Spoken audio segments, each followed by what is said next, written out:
Da man da Asociación Hostaleira Rúa do Sal, que engloba 5 locais hostaleiros que se asentan nesa emblemática rúa ribeirense, hoxe presentábase a segunda edición do Chopo Saleiro, unha iniciativa gastronómica que terá lugar o vindeiro sábado 23 de maio. A proposta busca poñer en valor un produto como o chopo, con enorme tradición na localidade, que os locais participantes prepararán de varias formas. Desde a Rúa do Sal, sabedes que temos a asociación recreativa, cultural, sin ánimo de lucro. O ano pasado fixemos a primeira festa do Chopo Saleiro.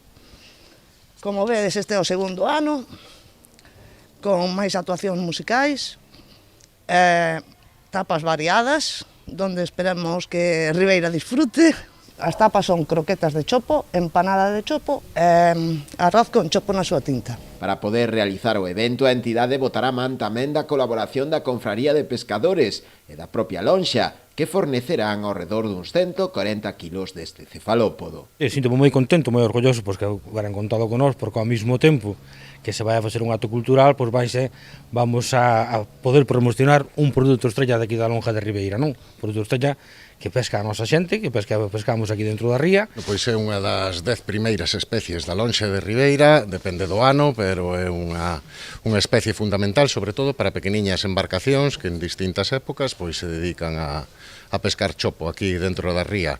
Para nós é un produto moi bonito que podamos promocionalo porque é algo moi característico da nosa lonxa. Dende o Concello que colabora con esta iniciativa destacaron a importancia da proposta, que terá tamén un carácter solidario, xa que todos os fondos recadados serán destinados á Asociación Galega de Ela e ao Club de Remo Ribeira. Esta asociación non só ten como fin, non, tratar e poñer en valor o chopo, sino que tamén o fai cun fin benéfico. Estamos a falar de que todos os fondos recaudados van a ir a parar pois a Asociación Ela Galicia e tamén ao Club de Remo de Ribeira, polo tanto creo que é pois un motivo máis polo que vir a disfrutar de un produto local, de un produto de calidade. Pero ademais do aspecto gastronómico, a cita virá cargada tamén de varias propostas musicais ao longo de toda a xornada, con varias actuacións previstas que culminarán coa presentación dun espectáculo visual de ópera rock, Camiño do Amor, a cargo do grupo Claxon, e no que tomarán parte tamén diversos artistas,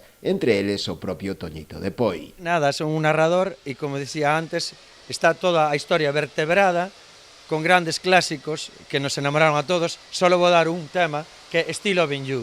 Still Loving You, que non se rebozou na discoteca Totem con Still Loving You.